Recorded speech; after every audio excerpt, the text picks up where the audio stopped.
இன்றைய கால சூழலில் ஜாதி வாரிய கணக்கெடுப்பு தேவையான ஒன்று என்று அறிந்து மத்திய அரசு இந்த முடிவை எடுத்துள்ளது. உங்கள் அனைவருக்கும் தெரியும், டிஎன்டி பிரிவினரை குற்ற பரம்பரை என நீதி கட்சி ஆட்சியில் தான் அமல்படுத்தப்பட்டது. ஆனால் இந்த நீதி கட்சியிலிருந்து தோன்றிய திமுக இன்று இங்கு சமூக நீதி பற்றி பேசுகிறது. காங்கிரசுடன் கைகோர்த்துள்ள திமுக அன்று மன்மோகன் சிங் ஆட்சி என்பது ஏன் ஜாதி வாரிய கணக்கெடுப்பை நடத்த வேண்டும் என குரல் கொடுக்கவில்லை, ஜாதி வாரிய கணக்கெடுப்பை எடுக்கவில்லை. அமைச்சர் கிஷன் ரெட்டி தெரிவித்தது போல அடுத்த ஆண்டு கணக்கெடுப்பு பணிகள் துவங்கி ஜாதி வாரிய கணக்கெடுப்பு முடிய 1.5 வருடம் ஆகும்.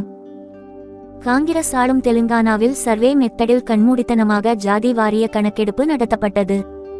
அதுபோல வெளிப்படை தன்மையில்லாமல் நிச்சயம் நாம் எடுக்கும் ஜாதி வாரியாக கணக்கெடுப்பு இருக்காது. மத்திய அரசு எடுக்கும் கணக்கெடுப்பில் ஒவ்வொருவரையும் தனித்தனியாக அடையாளப்படுத்தி துல்லியமாக கணக்கெடுப்புகள் நடத்தப்பட இருக்கிறது. குரலை மட்டும் கொடுத்துக்கொண்டு காங்கிரசின் நிலைப்பாடு ஜாதிவாரிய கணக்கெடுப்பு எடுக்க கூடாது என்பதுதான். காங்கிரசுக்கு இன்று திடீரென சமூக நீதி அக்கறை வந்துள்ளது ஆச்சரியம் அளிக்கிறது.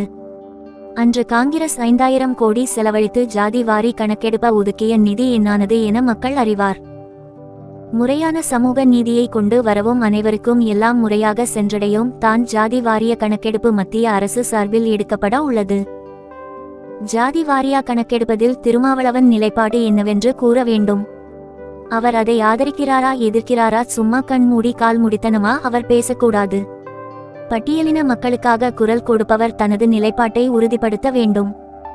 விஜயுடன் என்டிஏ கூட்டணி பேச்சுவார்த்தை நடத்துகிறதா என்று எனக்கு தெரியவில்லை. ஆனால் திமுகவை வீழ்த்த வேண்டும் என விஜய் உறுதியாக இருந்தால் பாஜகவிற்கு வரலாம். அவரை நாங்கள் வரவேற்கிறோம். எல்லா கட்சியிலும் இளைஞர் அணி இருக்கும், ஆனால் விஜய் கட்சியில் குழந்தைகள் அணி, பாபா அணிகள் தான் உள்ளது. கூட்டம் வேற, ரசிகர் வேற. அரசியல் அனுபவம் இல்லாததால் விஜய்க்கு அது புரியாது. தேர்தல் பிறகு புரிந்து கொள்வார். கமலஹாசனுக்கு கூட்டம் கூடவில்லையா? 84இல் கலைஞருக்கு கூட்டம் எம்ஜிஆரை விட அதிகம் கூடியது. ஆனால் அந்த தேர்தலில் கலைஞர் தோற்று போனார். திமுகவை வீழ்த்த வேண்டும் என ஒத்த சிந்தனையில் உள்ள அனைவரும் தாராளமாக என்டிஏ கூட்டணிக்கு வரலாம் என்று தெரிவித்தார்.